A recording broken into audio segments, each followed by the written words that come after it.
Bueno, el 27 de octubre tenemos una cita, todos, ¿verdad? Todos los colombianos tenemos una cita el 27 de octubre. ¿Cuál es? Usted me lo dijo con tristeza, como un niño que le dicen tiene sociales, tiene matemáticas. ¿Cuál es más triste? ¿Matemáticas o sociales? Miras que el pastor es licenciado en matemáticas y física. Tenemos elecciones el 27 de octubre. ¿Qué vamos a escoger? ¿Qué vamos a elegir? Gobernador, vamos a escoger, ¿qué más? Los representantes a la asamblea, ¿qué más vamos a escoger? Alcaldes, ¿qué más? Y concejales, vamos a escoger todo eso. Al llegar el momento de escoger un candidato, uno puede pensar en muchas cosas que lo motiven para votar. Una común puede ser alguien que se comprometa a suplir necesidades, alguien que prometa que va a suplir. Entonces, yo voy a tapar los huecos del Socorro, voy a hacer que licita la carrera 13. Entonces usted tiene carro y ya, voté por él. Solamente con que haga el tramo allá de la calle 14 entre calle 13 o calle 12, ya voto por él. O de pronto dice, voy a traer el agua al Socorro. Entonces ya uno empieza a pensar, uy, esa persona. Otra persona puede llevarlo a un plano más personal y entonces dice, voy a votar al consejo por el vecino, porque el vecino hace que nos pinten la canchita de micro, el vecino hace que tal y tal cosa. O entonces lo pone de pronto en un plano más personal y de pronto más cerrado y también más egoísta. Y alguien puede decir, voy a votar por tal que me prometió un empleo, o que prometió un empleo para mi hijo, o que me va a hacer que pueda renovar el contrato. Pero el Señor nos lleva a través de su palabra a tener un perfil muchísimo mejor para escoger un gobernante que nuestras propias necesidades. ¿Cuántos tenemos necesidades? Todos tenemos necesidades, pero la palabra de Dios nos lleva más allá de nuestras necesidades. Otra reacción que pueden generar en nosotros las elecciones o en las personas es apatía. Y decir, yo no voto porque siempre quedan los mismos y nada cambia y todo es igual. Pero es una actitud que debemos como ciudadanos erradicar de nuestro corazón. Y para eso quiero usar un ejemplo bien sencillo. Y es que trabajando con familias y sirviendo al Señor, me he dado cuenta de que aunque he conocido bastantes familias en necesidad financiera, muchas de esas familias no tienen necesidad financiera porque no tengan buenos ingresos, sino que muchas de esas familias tienen necesidad financiera porque no tienen buenos administradores. Y uno se sorprendería si uno se pudiera dar cuenta de que hay familias que están en constante prosperidad con los mismos ingresos de familias que están en constante necesidad. Uno se sorprendería si pudiera darse cuenta de cuánto ingresa en las familias que tenemos alrededor y darse cuenta de cuáles son mejores administradores. Y lo mismo pasa con nuestro pueblo. Siendo un pueblo pequeño, en este pueblo se pueden hacer muchas cosas si hay buenos administradores. Entonces nosotros tenemos una gran responsabilidad y nos importa porque el Socorro es una casa en la que todos nosotros vivimos. Y algo que no debe estar en nuestro corazón es la indiferencia. O sea que si el 27 hay plan paseo, cancélelo. ¿Listo? Que la suegra va a hacer sancocho y va a matar el pollo, aplácelo. ¿Está bien? ¿Listo? ¿Está conmigo o no? ¿Está conmigo? Bueno, ahora al Señor le importa que nosotros escojamos a personas apropiadas para gobernar. Y a través de su palabra Él construye perfiles bien definidos que debe tener un gobernante. ¿Quiere conocerlos? ¿Quiere conocer las características que necesita tener según nuestro Padre un gobernante? ¿Sí o no? Bueno, vamos a ir para empezar a Daniel capítulo 6 versículos del 1 al 3 y le pido que los lea conmigo en voz alta y con dedicada atención. ¿Listo? Dice Daniel capítulo 6 versículos del 1 al 3. Dice, Darío el Medo, léalo por favor en voz alta conmigo, leámoslo juntos. Dice, Darío el Medo decidió dividir el reino en 120 provincias, o sea, como estados, como departamentos. Dice, y nombró a un alto funcionario para gobernar cada provincia. Asimismo, el rey escogió a Daniel y a 2 personas más como administradores para que supervisaran a los altos funcionarios y protegieran los intereses del rey. Versículo 3, pronto Daniel demostró, ¿Daniel qué cosa? Demostró ser más capaz que los otros administradores y altos funcionarios, debido a la gran destreza administrativa de Daniel. El rey hizo planes para ponerlo frente al gobierno de todo el imperio. Y si usted lo nota, no dice que Daniel fue el que más puso pancartas, ni el que más carros llenó de pegatinas, ni el que más cuñas pagó por radio, ni el que hizo más eventos o trajo más grupos musicales, ni el que más promesas hizo. Dice la palabra de Dios que Daniel demostró con sus acciones que era el más capacitado de todos para gobernar el imperio completo. ¿Está conmigo? Esto me impacta mi corazón, porque yo creo que al rey no le faltaba quien le echara cepillo, ¿cierto? Quien lo halagara, ¿cómo está de lindo hoy? ¿Cierto que sí? Hay quien eche el de lindo, ¿cierto? No le faltaría quien lo cepillara, quien de pronto tuviera buena fachada y tuviera apariencia y se hiciera publicidad a sí mismo. Sin embargo, el rey no se fijó en eso. El rey se fijó en todos y notó quién era el más capaz. Y esa es la actitud que debemos tener nosotros como hijos de Dios para escoger un gobernante. Primera cosa en su perfil, ver una persona que realmente sea capaz de hacer el trabajo, que sea el mejor. ¿Está conmigo o no? Ver una persona que con todo lo que ha hecho en su vida, hasta el punto de decir yo soy un candidato, realmente demuestra que puede administrar este pueblo bien administrado, sin importar si puso un montón de carteles o no, si hizo eventos o no. Sencillamente que con lo que ha hecho, con su vida, con su trabajo, con lo que hace, demuestre que es un buen administrador. Génesis capítulo 41 nos muestra una escena muy importante de la vida de José. José es otro de los grandes gobernantes de la Biblia y él gobierna no en Israel, así como Daniel. Daniel gobernó en este momento donde leemos en el capítulo 6, está trabajando en el imperio medo-persa, y José está trabajando en Egipto. Y en Génesis capítulo 41 nos muestra una escena, la palabra de Dios nos muestra una escena muy importante de la vida de Daniel, donde él es llevado frente al faraón. ¿Usted recuerda eso? ¿Sí lo recuerda o no? Génesis capítulo 41, y él es llevado frente al faraón porque el faraón tuvo 2 sueños y él necesita a alguien que se los interprete. ¿Ya se acordó? ¿Sí? Ya dijeron más amenes. Listo. Alguno, amén, pero ¿sí será lo que estoy pensando?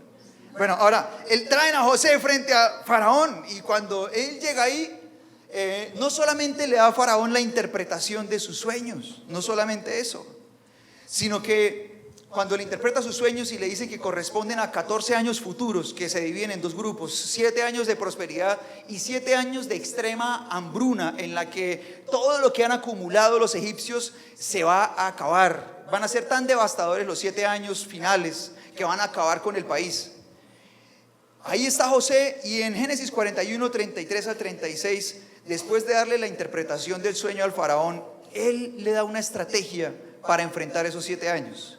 Y vamos a leerlo juntos en voz alta, 33 al 36. ¿Qué dice?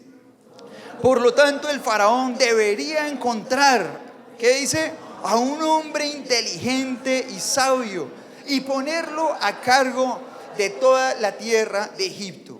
Después el faraón debería nombrar supervisores de la tierra, a fin de que almacenen una quinta parte de las cosechas durante los 7 años buenos.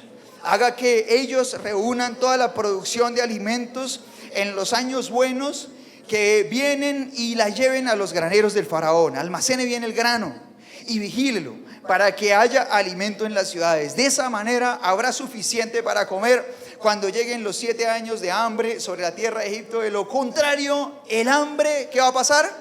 Destruirá la tierra. Este plan nace en el corazón de un hombre que ha demostrado de la mano de Dios sus capacidades para llevar a la prosperidad y al éxito 2 instituciones diferentes. ¿Usted las recuerda? Él ha administrado antes de este día 2 instituciones diferentes, por decirlo de alguna manera. Una de ellas son todos los negocios de un hombre muy rico en Egipto que se llama Potifar, y los hizo prosperar todos. Y la segunda es una muy diferente, es una cárcel. Y no era porque fuera el director de la cárcel, él era un preso, sino que era tan bueno que terminó estando a cargo de la cárcel, y en la cárcel todo terminó funcionando súper bien. En este hombre, con esas capacidades demostradas, el Señor pone esta estrategia en el corazón de este hombre.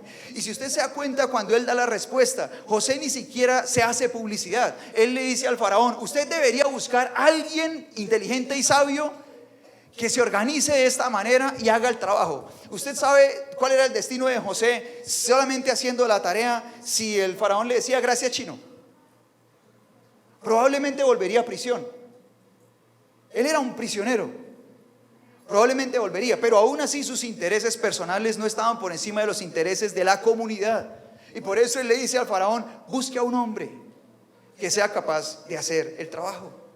Y a mí me impacta que en el versículo 38 al 40, lea conmigo la reacción de Faraón. Dice: entonces el faraón preguntó a sus funcionarios: ¿acaso encontraremos a alguien como este hombre tan claramente lleno del Espíritu de Dios? Así que el faraón dijo a José: como Dios te ha revelado el significado de los sueños a ti, es obvio que no hay nadie más sabio y más inteligente que tú. Quedarás a cargo de mi palacio, toda mi gente recibirá órdenes de ti, solo yo en el trono tendré un rango superior al tuyo. Y después empieza a llenarlo de privilegios y de autoridad. Y quise destacar la primera parte del versículo 45, que se la quiero leer. Vea lo que dice la primera parte del versículo 45 de este capítulo. Dice, en medio de todo lo que el faraón está haciendo, de ponerlo en ese lugar de autoridad y todo eso, dice: luego Faraón le puso un nuevo nombre a José. ¿Está conmigo? No se pierda esto. Luego Faraón le puso un nuevo nombre a José, un nombre egipcio. Le puso, se leería en español, Safnat Panea. ¿Sabe lo que quiere decir? ¿Quiere saber lo que quiere decir? No, nadie quiere saber. Bueno, sigamos. Bueno, está bien. ¿Sí quiere saber o no? Quiere decir: Dios habla y Dios vive. Solamente lo escuchó. ¿Cómo administraría? Ahora yo le voy a invitar a algo. Le pido que cierre sus ojos, por favor. Porque José no tenía ninguna pancarta, no pasó ningún carro haciendo perifoneo ni nada de eso. Le pido que cierre sus ojos. Y con sus ojos cerrados piense: si ningún candidato en el Socorro hubiera puesto un solo cartel, hubiera hecho un solo evento, hubiera puesto ningún tipo de publicidad radial ni en ningún lado, olvídese de toda la publicidad que usted ha visto puesta por todas partes, o de todas las propagandas que usted escucha por todo lado, olvídese de todo eso. Si eso no existiera, usted tendría los argumentos de peso para escoger alcalde.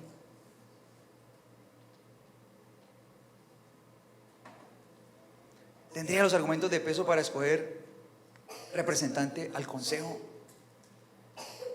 Yo le pido que abra sus ojos y le pido que se imagine algo irreal. No es real, pero imagínese que las campañas a la alcaldía impidieran que las personas hicieran ese tipo de publicidad, y que la única manera de conocer realmente su capacidad para el ejercicio de alguno de estos cargos fuera exponer sus hojas de vida y escuchar sus argumentos en reuniones virtuales y presenciales. Imagínense que solamente eso fuera imposible, la ley impidiera poner carteles y todo eso, sencillamente organizara que las personas pudieran conocer a los candidatos a través de la exposición de sus hojas de vida y sus argumentos, creo que nuestra percepción acerca de los candidatos cambiaría drásticamente. Esta es la manera como dos de los mejores gobernantes en toda la historia bíblica fueron escogidos, porque fueron vistos y fueron oídos. Es la manera como el pueblo de Dios debe escoger candidatos. Así debemos escoger nosotros. ¿Está conmigo? ¿Está conmigo? Entonces yo le pido que ojalá usted haga el ejercicio de suprimir toda esa publicidad de su cabeza y nos preocupemos todos juntos por conocer a la persona por la que vamos a ir a marcar un tarjetón. A cada uno de estos cargos honorables que les vamos a dar el honor de ser elegidos. Ahora, bueno, la primera característica, que sea un administrador capacitado, un hombre capaz. Dice la palabra de Dios que Daniel demostró ser un administrador más capaz que todos sus compañeros. ¿Está conmigo? Lo primero, primer característica, una persona que demuestre que es capaz de hacerlo. Segunda característica, que sea una persona honesta. Si usted está tomando nota, escríbalo con mayúscula, una persona honesta. Porque ¿de qué nos serviría una persona que conozca cómo hacer el trabajo y tenga experiencia, pero sea deshonesta? Y vaya allá a robarse todo. Sabe cómo se hace el trabajo y tiene un montón de experiencia, pero va a entrar allá a hacer maldades. ¿Nos serviría de mucho? ¿Verdad que no? ¿Cierto que no? Ahora, en Lucas 16, versículo 1, el Señor Jesús nos está contando una historia. Hay una parábola y vamos a leerla. Y al leerla vamos a mirar muchas cosas. El Señor Jesús saca varias enseñanzas de esa historia. Vamos a mirar solo una. ¿Listo? Lucas 16, versículos del 1 al 8. Vamos a leer juntos una vez más. Dice la palabra de Dios así: Jesús les contó la siguiente historia a sus discípulos. Léalo en voz alta conmigo, por favor. Nos oímos chévere. ¿Sí ve cómo sonamos de bien? Vea otra vez. Dice: Jesús les contó la siguiente historia a sus discípulos. Dice: había cierto hombre rico que tenía un administrador que manejaba sus negocios. Un día llegó la noticia de que el administrador estaba malgastando el dinero de su patrón. Entonces el patrón lo llamó y le dijo: ¿qué es esto que oigo acerca de ti? Prepara un informe final porque voy a despedirte. El administrador pensó: ¿y ahora qué haré? Mi jefe me ha despedido, no tengo fuerzas para acabar zanjas, soy demasiado orgulloso para mendigar. Ya sé, cómo asegurarme de que muchos amigos me reciban en sus casas cuando mi patrón me despida.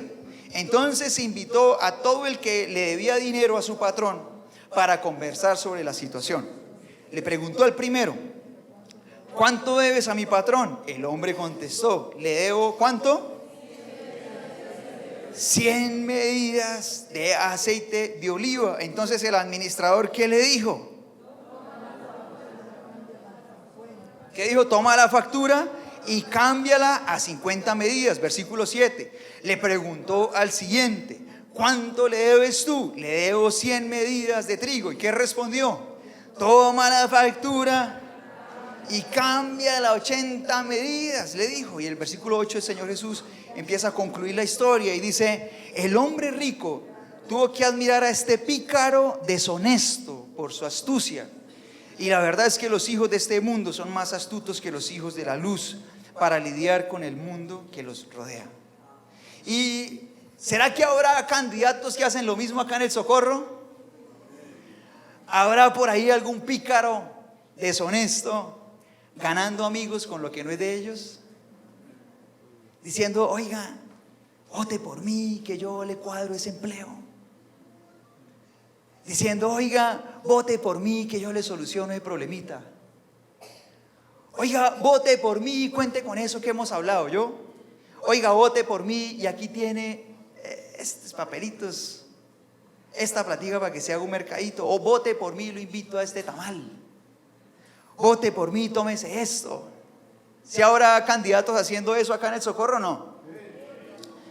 Nosotros no podemos evitar eso, porque donde haya un corazón sin Dios hay un corazón egoísta y avaro. Lo que sí podemos hacer es evitar que un solo voto, o sea, es decir, lo que sí podemos hacer es que ni un solo voto de esta casa sea para una persona deshonesta. Eso sí lo podemos hacer. Nosotros no podemos evitar que haya gente corrupta, pero lo que sí podemos hacer es evitar que una persona deshonesta que intenta comprar un voto a partir de promesas, de cosas materiales o favores ilegales, sea elegida por cualquiera de nosotros. Ahora, es triste que haya personas corruptas, pero más triste todavía es que sean elegidas. Y más triste todavía es que alguien que dice que es cristiano vote por ellas. ¿Sí? ¿Está conmigo? Ahora le voy a decir una de las enseñanzas del Señor Jesús acerca de esta historia. Dice el versículo 10, dice: si son fieles en las cosas pequeñas, serán fieles en las grandes. Dice: pero si son deshonestos en las cosas pequeñas, no actuarán con honradez en las responsabilidades más grandes. Y ¿están todos conmigo, sí, iglesia? Y algo que debe quedarse en nuestro corazón es que una persona que te ofrece o que me ofrece un favor a cambio de un voto, lo que es ilegal, que intenta comprar un voto diciéndome yo le ayudo con esto y mostrarse amable, es una persona que no solamente va a entrar a ese puesto intentando robarlo a usted y robarme a mí, sino que nos roba a todos, intentando pagar todo lo que está intentando conseguir a través de su campaña. Ahora, cuando una persona es deshonesta en algo como comprar un voto, sin duda alguna va a llegar a ese lugar a seguir siendo deshonesta. Una persona deshonesta en lo más pequeño es deshonesta en lo más grande. Ahora, ¿cuántos papás acá se están esforzando por darle la mejor educación a sus hijos para que ellos tengan unas expectativas con un panorama mucho más amplio que el suyo? ¿Cuántos se están esforzando por eso? O sea, usted le está pagando a su hijo un buen colegio, el mejor que puede, está esforzándose por pagarle a un hijo suyo o planeando pagarle a un hijo suyo la mejor universidad que pueda. ¿Cuántos están haciendo eso? Cuando uno le da el voto a una persona corrupta, esas personas, entre las cosas que hacen para intentar cumplir con los que financian sus campañas, es entregar contrataciones de manera ilícita, cerrándole las puertas a personas que se capacitan y que se esfuerzan por ser buenos estudiantes, como los hijos de cualquiera de nosotros, que podrían ser excelentes ingenieros, excelentes abogados, excelentes personas que se desempeñarían muy bien en cualquiera de esos cargos, pero que personas corruptas arreglan en sus campañas, cerrándole la posibilidad a personas capaces y honestas que se esfuerzan durante años. Un creyente no puede votar por alguien deshonesto. ¿Está conmigo? Si a usted le prometieron un puesto, si a usted le están prometiendo ayudarle con un favor, si a usted le dieron plata, si a usted le han dado mercado, si a usted le han invitado a comer, un día se llenó la panza con un tamal o con una llanera, lo que sea, no vote por esa persona. Ahí sí, como dice el alcalde de Bucaramanga, ya se llenó con la llanera, pero no vote por él, vote por otro. Cómase la llanera y vote por otro. Gracias, cómase la llanera, cómase el tamal y vote por otro. ¿Listo? ¿Está conmigo? No vote por una persona deshonesta. Y me impacta lo que sigue diciendo el capítulo 6 del libro de Daniel acerca de su perfil como político. Vea lo que dice el versículo 4. Daniel capítulo 6 versículo 4 dice, léalo conmigo en voz alta por favor, dice: entonces los demás administradores y altos funcionarios comenzaron a buscar alguna falta en la manera en que Daniel conducía los asuntos de gobierno. ¿Y qué dice? Pero no encontraron nada que pudieran criticar. Uy, ¿quién quiere votar por alguien así? ¿Cuántos votan por Daniel? Uy, yo voto por Daniel. Pero ahí no para. Dice, era fiel.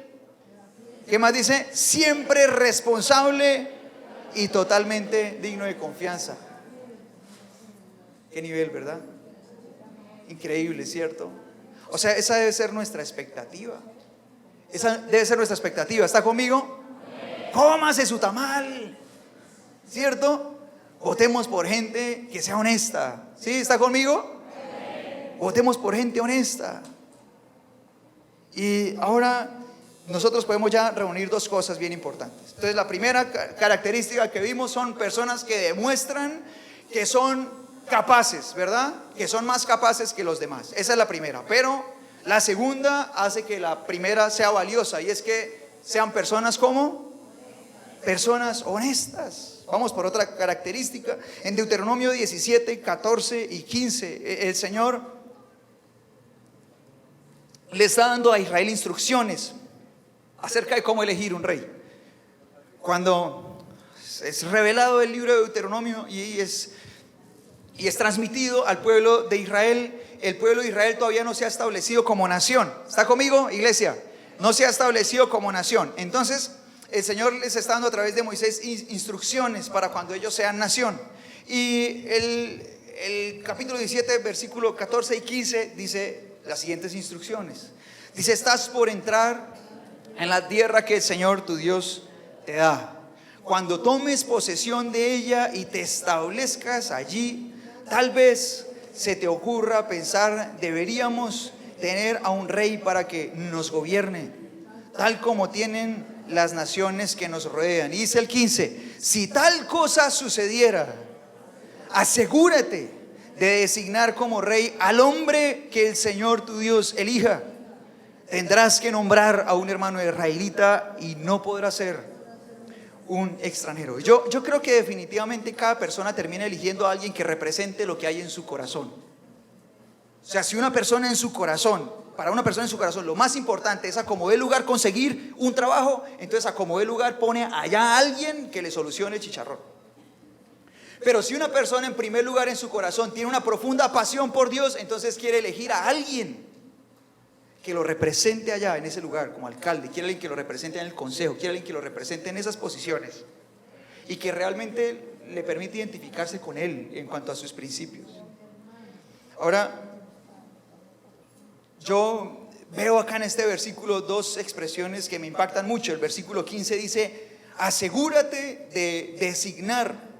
Y luego dice: tendrás que nombrar. Ambas cosas son mandamientos. Dice: asegúrate de designar, y dice: tendrás que nombrar. Son mandamientos. Así que cuando usted y yo somos convocados a votar, no solamente es un deber como ciudadanos, también es un mandato de Dios. Es nuestra responsabilidad escoger a alguien. ¿Sí está conmigo? Si se da cuenta de lo que dice el versículo 15, dice: si tal cosa sucediera, que quieres poner un gobernante encima tuyo, dice: asegúrate de designar como rey, asegúrate de designarlo, tienes que elegirlo como rey a un hombre que Dios elija. Tendrás que nombrar a un hermano israelita, no podrá ser un extranjero. Ahora, si no tenemos una opción de tener un Daniel para la alcaldía, debemos escoger a la persona que más se parezca. ¿Sí? ¿Está conmigo o no? A la persona que más se parezca. Ahora, la Biblia dice en Deuteronomio 17, 16 al 20, o una Daniela, ¿no? Ahora que son solo chicas. 17 del 16 al 20, vamos a leer del 16 al 20. Dice: el rey no deberá construir grandes. Bueno, ahora aquí vamos a ver la tercera característica. Aquí hice una pausa para que viéramos nuestra responsabilidad de elegir. Ahora vamos a mirar en los dos versículos que siguen la tercera característica del perfil del gobernante. Y dice Deuteronomio 17, del 16 al 20, son tres cosas, pero me parece que hacen parte de una sola característica, que es una persona con principios morales. Ahora, creo que es un poco compleja si no entendemos el contexto, pero vamos a ir viéndola paso a paso. Dice Deuteronomio 17, 16 al 20, pero vamos a leer 16, 17 primero. Dice: el rey no deberá... Léalo conmigo en voz alta, por favor. El rey no deberá construir grandes establos para sí, ni enviar a su gente a Egipto para comprar caballos, porque el Señor te ha dicho: nunca vuelvas a Egipto. Bueno, usted pensará: bueno, pero acá la alcaldesa no va a mandar comprar caballos allá tan lejos. Bueno, no, vamos a aplicarlo al contexto. ¿Por qué será que al Señor le gustaban los caballos? Me acordé de mi hijo que me pregunta: papá, ¿Jesús ama a las cucarachas? Me pregunta eso. ¿Usted qué le responde a esa pregunta teológica? ¿Qué responde? Que no. Y alguien dijo que no. Pues sí, Él las hizo. Las ama. Él ama a las cucarachas. Que más que no le gusten a usted no quiere decir que Jesús no las ame, pero Él las ama. Sus cucarachitas van por ahí todo lado comiendo de la basura y limpiando todo lo que dejamos nosotros. Son indestructibles. Mientras usted mata una, allá están reproduciendo de manera increíble.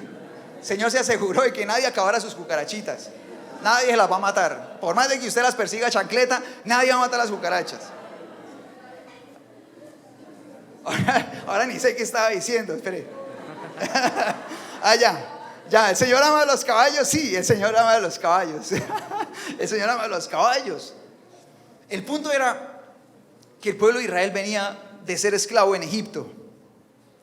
Y él le dice al futuro rey, le dice: nunca vuelvas a ese lugar donde fuiste esclavo para intentar fortalecer tu gobierno. Nunca vuelvas a ese lugar para traer la fuerza con la que quieres sostener tu corona. Y está hablando de nunca dejarse corromper y volver atrás para intentar sostener su puesto. Que sea alguien que no ame más su lugar en el gobierno que ser una persona íntegra delante de Dios, una persona con moral, que no se devuelva por donde vino solamente por intentar sostener una corona, por intentar sostener una alcaldía, un puesto en el consejo, que no se venda. Ahora 17, el rey no deberá tomar muchas esposas para sí, porque ellas apartarán su corazón del Señor. ¿Y por qué amontonaría muchas esposas? Por ganas de satisfacer sus placeres, ¿no? Porque el rey de pronto un día llega a la casa y la esposa le dice: ay, me duele la cabeza. Entonces amontonaría muchas esposas. No, nadie es casado acá. ¿A su esposa no le duele la cabeza nunca? Qué afortunado es. Su esposa nunca está cansada. No, sí, entonces él dice: nunca amontone esposas para sí, porque ellas le apartarán su corazón al Señor. ¿De qué está hablando? Que no sea una persona que sea esclava de sus placeres. Porque cuando una persona es esclava de sus placeres y no puede contenerlos, sino que le toca buscar de alguna manera solucionarlos, no puede ser un gobernante, porque los placeres enceguecen las buenas decisiones. Entonces una persona que está en el poder, pero es esclava de sus placeres, eso lo desvía de buscar el bienestar para el pueblo. Tercera cosa, dice: tampoco deberá acumular para sí grandes cantidades de oro o plata. Y el problema no era que tuviera, el problema era que fuera avaro, que ese fuera su enfoque, peligroso. O sea, tercera característica, una persona que tenga fuertes principios morales. ¿Está conmigo?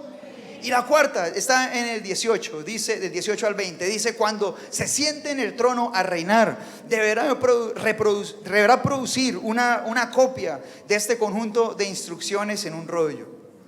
En presencia de los sacerdotes y levitas tendrá esa copia siempre consigo y la leerá todos los días de su vida. De esa manera aprenderá a temer al Señor su Dios. ¿Y qué más? Y a obedecer todas las condiciones de esa serie de instrucciones y decretos. Dice el 20: la lectura diaria impedirá que se vuelva como iglesia. La lectura diaria impedirá que se vuelva como iglesia. Impedirá que se vuelva orgulloso y que actúe como si fuera superior al resto de sus compatriotas. También impedirá que se aparte de los mandatos en lo más mínimo. Además será una garantía de que él y sus descendientes reinarán por muchas generaciones en Israel. Y aquí podemos sacar un par de cosas bien importantes, o más de un par. Una de ellas es la humildad. El Señor dice que si esa persona tiene estas disciplinas espirituales, tendrá una característica que necesita un gobernante, y esa característica es que sea humilde. ¿Solamente el alcalde necesita humildad? Eso diga: yo también. Y dígale al de lado: usted también.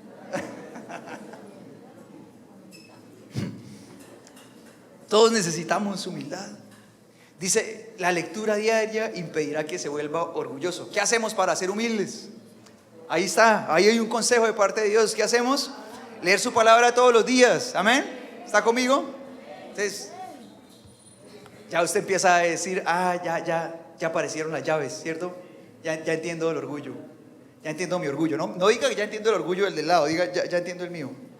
Dice: la lectura diaria impedirá que se vuelva orgulloso y actúe como si fuera superior a sus compatriotas. Y la cuarta característica de su perfil: alguien que sea humilde, que quiera servir a los otros y que viva algo bien importante, y es que nosotros estamos para servir y no para ser servidos, que es un principio del Señor Jesús.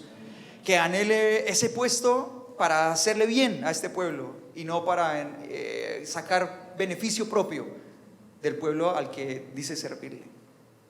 Ahora, más allá de eso, lo ideal sería que fuera una persona que amara a Dios con todo su corazón. No solamente una persona que asista a una iglesia, porque hay un ejemplo por allá clásico que decía una hermanita que nadie por entrar a un parqueadero se convierte en carro, ¿verdad? ¿Cierto que sí? No es solo que asista a una iglesia, o sea, alguien que ame a Dios, en serio. Dice, porque una persona que ama a Dios tiene todas estas características. Y mira lo que dice la palabra de Dios de Daniel, en Daniel 6, del 10 al 11. Dice, leámoslo juntos, porque esas personas que lo odiaron y que leímos hace un rato, logran firmar una ley para que nadie pueda orar a ningún Dios ni hombre que no sea el rey. Porque ellos saben que lo único que pueden hacer caer a Daniel es en su fe. Entonces firman ese decreto y esto sucede, lo que está aquí escrito en Daniel 6, de 10 al 11. Vamos a leerlo juntos. Dice, sin embargo, cuando Daniel oyó que se había firmado la ley, fue a su casa y se arrodilló como de costumbre en la habitación de la planta alta, con las ventanas abiertas que se orientaban hacia Jerusalén. Oraba 3 veces al día, tal como lo había hecho siempre, dando gracias a su Dios. Dice, entonces los funcionarios fueron juntos a la casa de Daniel y lo encontraron haciendo ¿qué cosa?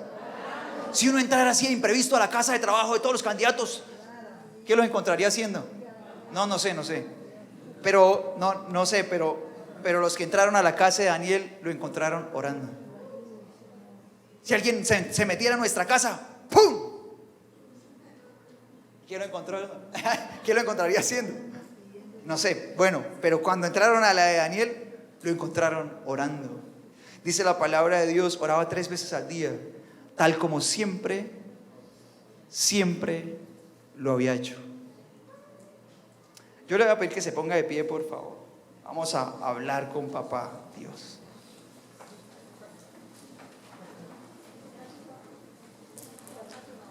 Ojalá tuviéramos a Daniel, a uno de estos cargos que vamos a votar, ¿verdad? Ojalá tuviéramos un Daniel o una Daniela, ¿cierto? ¿Cierto que sí? ¿Cuántos dicen amén?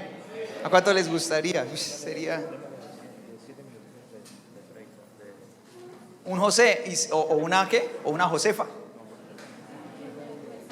Por favor, cierre sus ojos. Cierre sus ojos. Es un gran compromiso, el que tenemos cada vez que vamos a votar. Y para nuestro Padre es tan importante que Él nos deja en su palabra este perfil de cómo debe ser un gobernante. Yo no sé cuál sea su situación frente a esto, si ya tenga una decisión clara, basada en argumentos sólidos. Genial, si es así.